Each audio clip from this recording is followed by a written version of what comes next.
August 30th, 1945. Yokohama, Japan.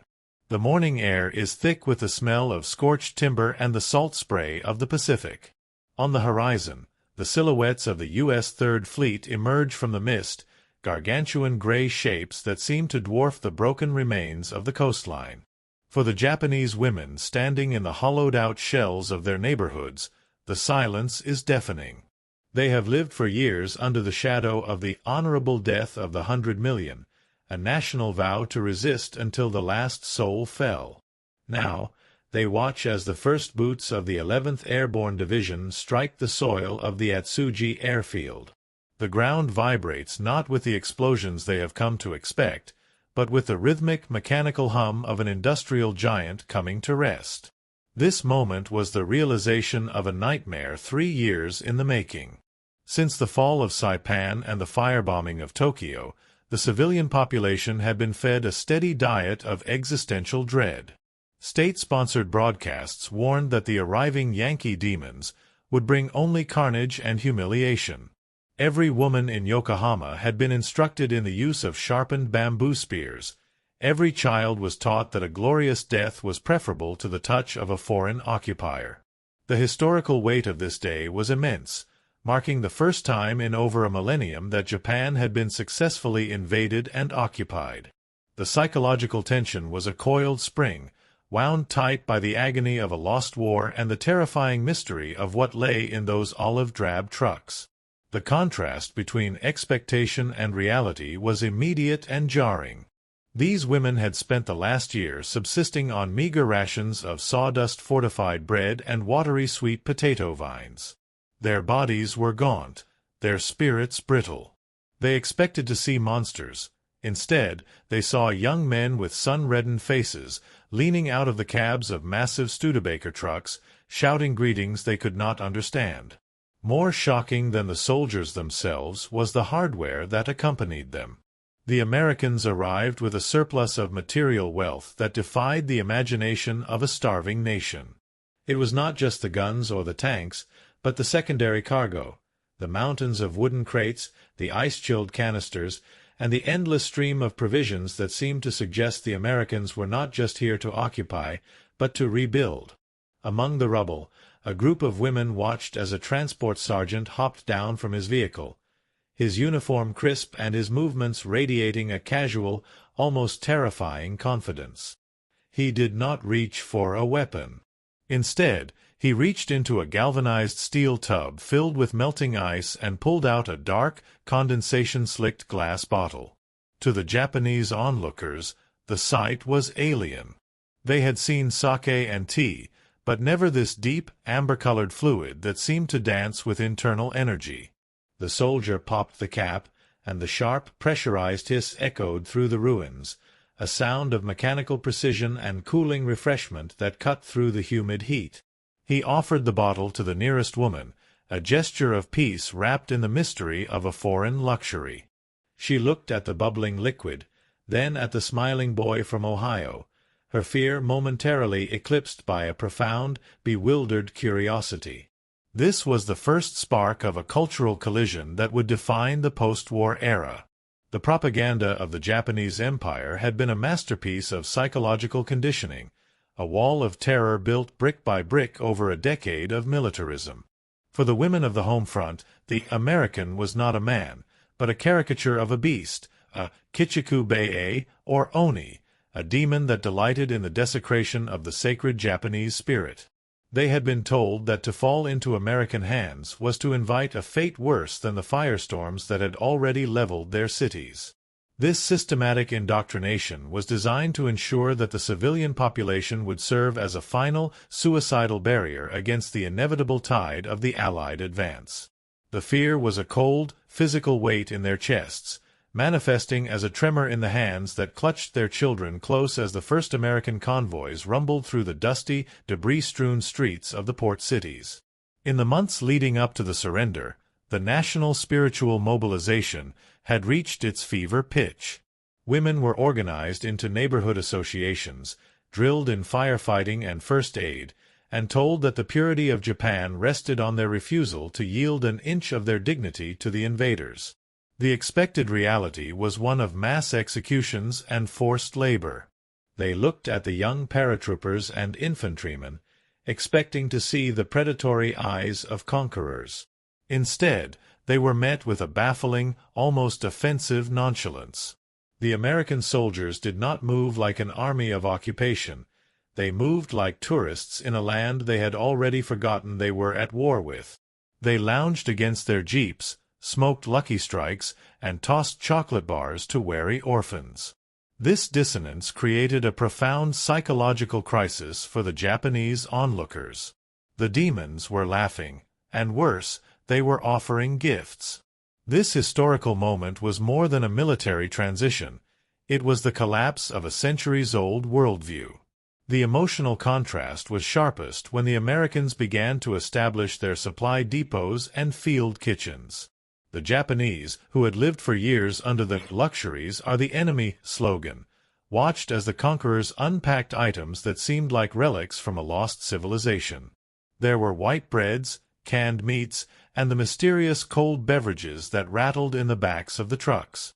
The sheer abundance of the American forces served as a silent, devastating rebuttal to the ascetic militarism of the Showa era. Every crate of supplies landed on the docks was a blow against the ideology of the imperial cult. As the women observed these interactions, a subtle shift began to occur. The initial paralysis of terror gave way to a guarded, desperate curiosity. They saw that the American GI was less interested in vengeance than he was in comfort. The soldiers were driven by a culture of excess and convenience, a stark contrast to the Japanese ideal of endurance and sacrifice. When the first bottles of root beer were pulled from the ice, it was not just a drink being introduced, it was an entire philosophy of life. The sound of the caps hitting the pavement and the sight of the dark, effervescent foam represented a world where even a common soldier had access to a luxury that exceeded anything the Japanese elite had seen in years. The women watched, their bamboo spears long discarded in the shadows of their ruins, as the first bridge between two worlds was built not of words, but of cold, sweet, bubbling glass. In the sweltering humid heat of early September 1945, the introduction of the root beer bottle became a moment of profound sensory confusion. As the American GIs distributed the dark, frothy liquid, the Japanese women looked upon the beverage with a mixture of suspicion and suppressed amusement. To a population that had been systematically stripped of all but the most essential nutrients, the sight of a drink that was not water, nor tea, nor sake, was a puzzle. The bottle itself was a miracle of Western industrial glass, thick, heavy, and chilled to a temperature that felt like a sting against the skin. When the caps were pried off, the carbonation hissed, a sharp, aggressive sound that symbolized the immense mechanical pressure of the nation that had produced it. This was the debut of a recurring symbolic object, the American soda, a vessel of carbonated democracy that fizzed with an energy the Japanese had not felt in years. The smell was the first hurdle. As the women leaned in, expecting something floral or perhaps the sharp bite of alcohol, they were instead met with a pungent, medicinal aroma. The scent of sarsaparilla, wintergreen, and birch bark wafted upward, hitting their nostrils with a familiarity that was entirely misplaced. In the Japanese domestic experience, this specific scent was synonymous with shippu, the medicated patches and ointments used in clinics to treat muscle pain and bruises. The cognitive dissonance was immediate. The women began to exchange glances, and then, slowly, the first ripples of laughter broke through the tension. They were being offered a beverage that smelled exactly like a hospital ward. To them, the Americans were not just eccentric. They were seemingly absurd, drinking a liquid that, by all local logic, was meant to be rubbed into a sore back rather than swallowed. This laughter was a defense mechanism, a way to reclaim a shred of agency in a world that had been turned upside down. They pointed at the bottles and whispered the word kusuri, or medicine, while covering their mouths in the traditional gesture of polite amusement. The American soldiers, confused by the reaction, could only laugh back, gesturing for the women to take a sip. This exchange represented a unique historical intersection, the collision of two vastly different sensory palettes. For the Americans, root beer was the taste of home, of picnics in the Midwest, and of small-town drugstores. It was a nostalgic comfort. For the Japanese women, it was a bizarre, bubbling decoction that defied every culinary law they had ever known. The laughter served to humanize the occupiers, stripping away the demon persona and replacing it with the image of a strange, well-meaning boy with questionable taste. The historical evidence of this encounter is found in the sudden, massive influx of American consumer goods that flooded the black markets and official distribution centers. In these early days, the root beer bottle stood as a testament to the logistical superiority of the United States. While the Japanese military had struggled to provide basic rice to its frontline troops, the Americans were shipping millions of gallons of flavored, carbonated water halfway across the globe just to maintain morale. The sheer frivolity of the drink was its most powerful message. It communicated that the war was over not just through the presence of tanks, but through the presence of a surplus so great that medicinal soda could be handed out like water. As the women continued to laugh, they began to hold the bottles longer, the cold glass sweating in their palms, as they prepared to cross the threshold from mockery to the very first hesitant taste. The sheer scale of the American supply chain was a marvel that fundamentally altered the Japanese perception of the war's conclusion. While the Imperial Japanese Army had struggled to maintain even a trickle of supplies to its starving garrisons across the Pacific, the United States military operated with a logistical surplus that bordered on the surreal. This was the era of the post-exchange, or PX, a mobile industrial-scale retail system that followed the front lines. To the Japanese women, who had spent years standing in endless lines for a handful of moth-eaten grain, the sight of American logistics was a sensory overload. They watched as Liberty ships and massive cargo planes disgorged not just munitions, but crates of toothbrushes, magazines, soap, and, most incredibly, thousands of cases of glass-bottled soda. The root beer, cold and bubbling, became the ultimate symbol of this American abundance. The logistics of providing such a luxury to a defeated nation were staggering. Historical records of the time show that the United States military-industrial complex had turned the production of home comforts into a high-priority mission. Every division had its own allocated quota of refreshments, designed to maintain the morale of the young men stationed thousands of miles from their families. The Japanese onlookers observed this with a profound sense of disbelief. They saw trucks entirely devoted to the transport of carbonated beverages, vehicles that in the Japanese military would have been reserved for the most critical ammunition or medical supplies. This revealed a devastating truth. The Americans were so powerful and their resources so vast that they could afford to devote an entire wing of their military bureaucracy to the delivery of flavored, bubbly water. This abundance was not merely a matter of quantity, but of quality and consistency. The root beer was always cold, always carbonated, and always available. In the scorched ruins of Yokohama and Tokyo, where the very infrastructure of life had been pulverized, the presence of an ice-chilled beverage was a technological miracle. The Japanese women realized that the war had been lost long before the atomic bombs or the Soviet entry into the conflict. It had been lost in the factories of Detroit and the bottling plants of St. Louis. The root beer bottle, sweating in the late summer heat, was a physical manifestation of a nation that viewed scarcity as a problem to be solved by industry, rather than a virtue to be endured through sacrifice. As the women stood by the supply depots, watching the forklifts move pallets of brown glass bottles, the symbolism of the object shifted. It no longer represented just a strange foreign taste, it represented the arrival of a new era. The American abundance was a quiet, relentless force that eroded the ideology of Yamato Damashii, the indomitable Japanese spirit. How could a spirit of pure willpower compete with a nation that could ship the taste of a Midwestern summer across the world's largest ocean? The root beer was the vanguard of a consumer revolution. It was the first hint that the future would be defined not by the sword, but by the shelf, and that the greatest power in the world was the power to provide a cold drink to a hungry child. The moment of the first sip was a historical comedy of errors, a scene where the sensory expectations of the East collided violently with the industrial flavors of the West. As the Japanese women finally tilted the heavy glass bottles back, the reaction was instantaneous. Eyes widened, brows furrowed, and within seconds, the air was filled with a high-pitched, collective peal of laughter. It was not a laugh of mockery or malice, but one of pure, bewildered amusement. To their uninitiated palates, the root beer did not taste like a beverage at all. It tasted like shippu, the pungent medicinal wintergreen salves used in Japanese clinics to treat bruises and muscle aches. They looked at the young American soldiers with a look of genuine pity, convinced that these poor boys were so homesick or perhaps so mad from the war that they had resorted to drinking liquid bandages.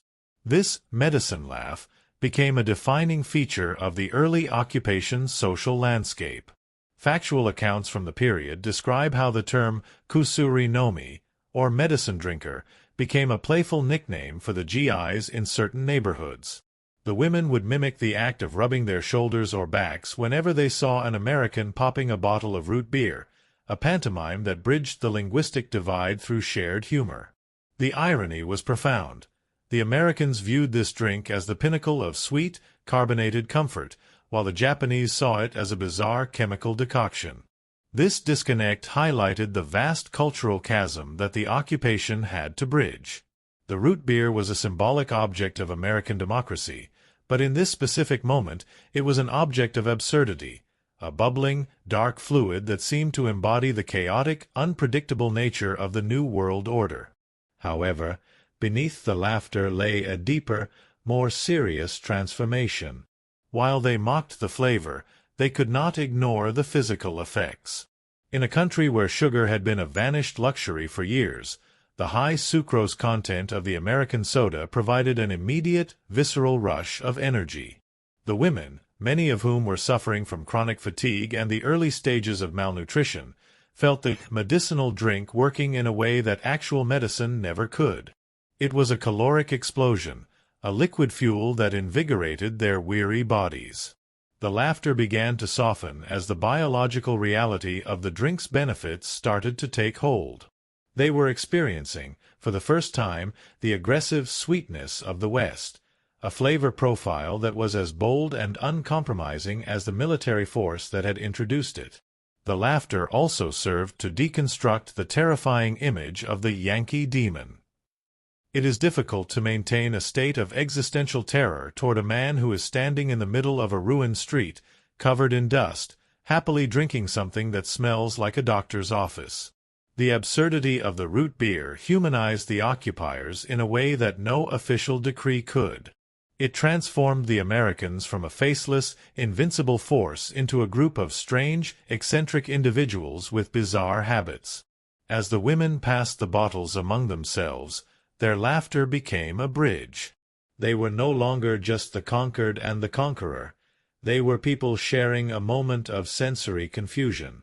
The root beer, in all its medicinal glory, was beginning to wash away the stains of wartime hatred, one bubbly, wintergreen-scented sip at a time. By late September 1945, the hunger in Japan had become a pervasive, rhythmic ache, a hollow silence that defined the lives of those surviving in the wreckage of the cities. The official ration system had collapsed into a series of broken promises, leaving the women of the home front to scrounge for blades of grass or bark. It was against this backdrop of starvation that the American presence began to transition from a terrifying occupation to a source of baffling, life-sustaining charity. As the GIs moved through the streets, their pockets were perpetually filled with items that had become myths in Japan: chocolate, chewing gum, and the ever-present bottles of root beer. The initial suspicion, rooted in years of imperial propaganda, began to erode under the weight of a simple, undeniable fact: the demons were the only ones providing sustenance. The transformation was gradual but profound. A woman who had been taught to sharpen a bamboo spear to kill an American paratrooper now found herself standing in a dusty clearing, watching that same soldier share his midday meal. The emotional contrast was stark. The expected brutality of the victor was replaced by a casual, almost reckless generosity. Historical records from the early occupation describe a phenomenon where the fear of the conqueror was replaced by a fascination with the provider. This was particularly evident in the way the Japanese women began to view the root beer. The drink that had once elicited peals of laughter for its medicinal scent was now being reconsidered. In a world of gray dust and bitter deprivation, the sheer, unmitigated sweetness of the American soda was becoming a caloric beacon of hope. Curiosity began to outweigh cultural shock. The women noticed that the American soldiers did not suffer from the same lethargy or skeletal frames that plagued the local population. They saw the energy with which the GIs worked, fueled by a diet that included meat, white flour, and high-sugar beverages. The root beer, with its dark, frothy head and its complex herbal bite, became a focal point of this curiosity. It was no longer just a joke about muscle rub. It was an artifact of a civilization that had mastered the art of physical well-being. Small groups of women began to approach the supply trucks, not with spears, but with empty containers, hoping for a taste of the liquid that seemed to give the Americans such vitality. This shift in perception was the first step toward a deeper ideological realignment. By accepting the drink, the women were implicitly accepting a piece of the American world. The root beer served as a sensory gateway, a way to ingest the essence of the West. As they grew accustomed to the wintergreen and the sarsaparilla, the demon narrative withered away, replaced by an understanding that the Americans possessed a secret to life that Japan had missed. The laughter that had once been a shield of mockery turned into a laugh of genuine, shared joy. The beverage was becoming a bridge between the old world of sacrifice and a new world of possibility, proving that the way to a nation's heart and its loyalty often lay through the simple, cooling comfort of a shared bottle. The introduction of American sugar and carbonation was more than a culinary novelty. It was a biological and ideological intervention. For years, the Japanese civilian diet had been dictated by the National General Mobilization Law, which redirected every ounce of sweetness to the war effort, leaving the populace to survive on a bitter, starch-heavy existence. When the first thousands of bottles of root beer were uncapped across the occupation zones, they delivered a caloric payload that was fundamentally transformative.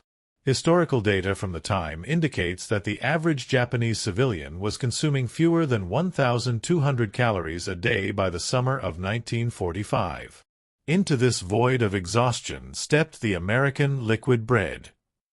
The root beer, dense with cane sugar and fortified with herbal extracts, acted as a sensory shortcut to the American ideal of the good life. To drink it was to consume the very essence of a system that prioritized the pleasure and energy of the individual over the stoic suffering of the collective. As the women of Yokohama and Tokyo began to move past their initial laughter, the beverage took on a new social significance. It became the sweetness of democracy. In a culture where hierarchy and rigid decorum had governed every interaction, the sight of a high-ranking American officer and a local laborer both drinking from the same mass-produced glass bottle was a silent, radical lesson in egalitarianism. The root beer did not care about one's social standing. Its fizz was the same for everyone. This lack of pretension was a hallmark of the American occupation's soft power. The women realized that the American way was not just about the heavy machinery they saw on the docks, but about a lifestyle that was accessible, repeatable, and, above all, enjoyable. The dark, frothy head of the root beer, once mocked as a strange foam, was now seen as a sign of freshness and vitality, a stark contrast to the stagnant, rationing-induced misery of the previous decade. The emotional reflection of the time suggests that this was the moment the war truly ended in the hearts of the Japanese people. The laughter changed from a mockery of the medicinal flavor to a shared, joyful expression of relief. There was a sense that if the world could produce something as frivolously delightful as a cold, sweet soda, then perhaps the future was not as dark as the propagandists had claimed. The women began to associate the scent of wintergreen not with the hospital, but with the bustling energy of the new jinsui, or silver water stalls that began to pop up near American bases. The beverage became a sensory anchor for a generation that was learning to trade the glory of a battlefield death for the simple, quiet satisfaction of a cool afternoon drink. This transition was documented in the shifting patterns of the black market, where empty root beer bottles were often kept as prized possessions or used as vases, their heavy glass a reminder of the power that had arrived. The American GI, with his endless supply of liquid medicine, had inadvertently conducted the most successful psychological operation of the 20th century. He had proven that a nation's strength was best measured by its ability to provide for the senses. As the sun set over the charred remains of the imperial capital, the flickering lights of the occupation canteens revealed a new Japan, one that was beginning to find a common language with its former enemy, spoken in the hiss of a cap and the cooling rush of a drink that tasted like a future worth living for. The acceptance of root beer mirrored a deeper, tectonic shift in the identity of the Japanese woman. For decades, the state had defined the feminine ideal through the good wife, wise mother doctrine, a role that demanded absolute austerity, the suppression of personal desire, and a life lived entirely for the benefit of the family and the imperial war machine.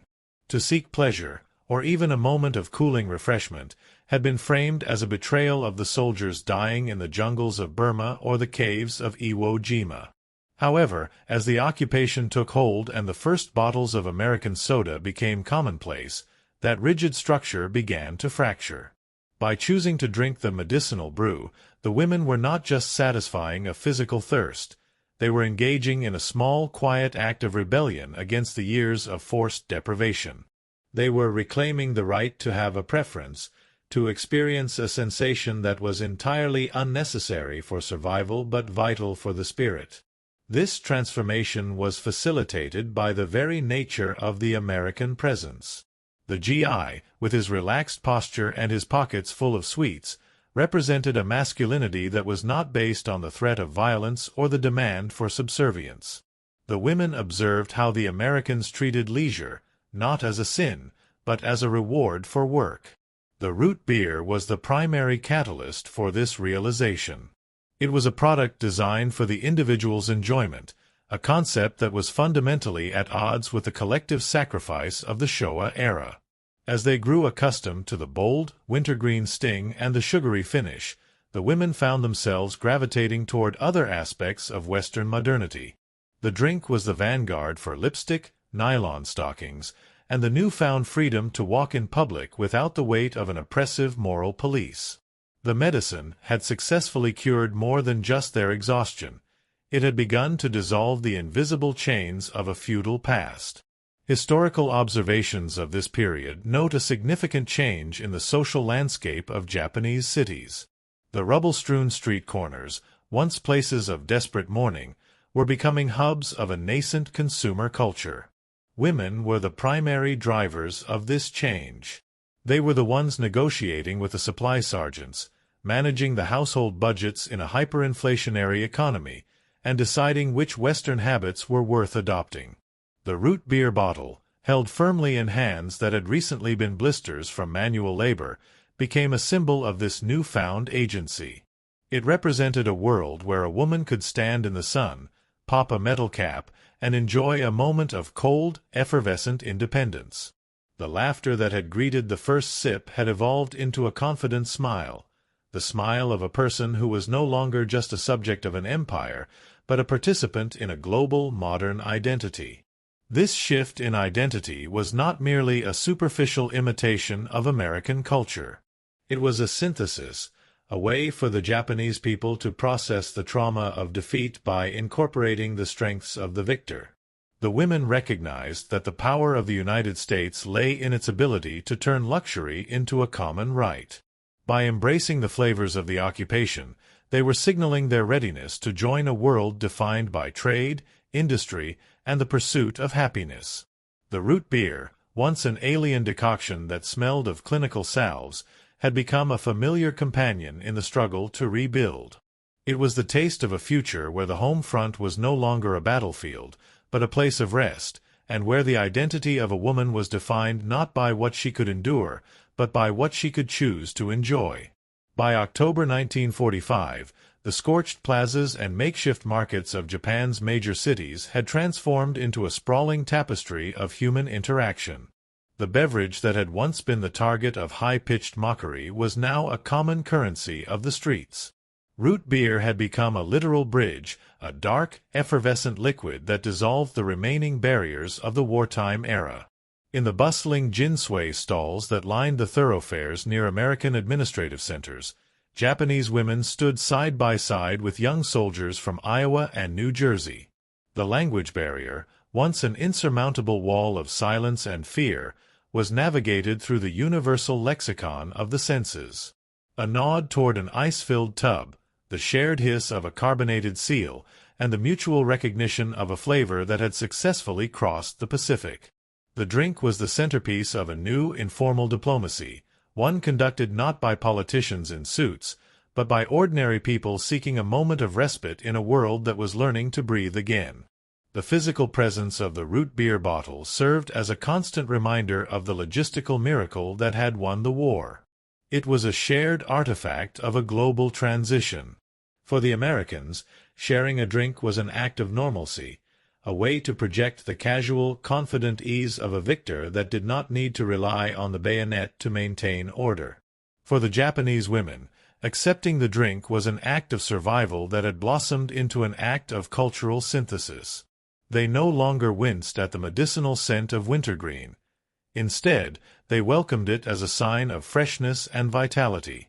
The beverage had become a sensory anchor for the pan-pan girls and the war brides, a generation of women who were the first to bridge the gap between two civilizations that had, until very recently, been bent on each other's total destruction.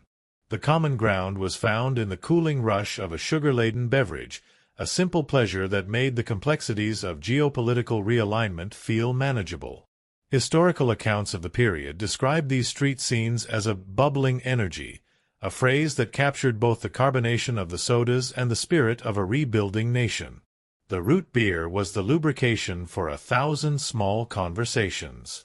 It accompanied the trade of silk kimonos for nylon stockings, the teaching of basic English phrases, and the slow, steady humanization of the other. The symbolism of the bottle had shifted once more. It was no longer just a joke or a caloric supplement, but a vessel of peace. It represented a world where conflict was replaced by commerce, and where the greatest influence one nation could exert over another was through the quality of its life.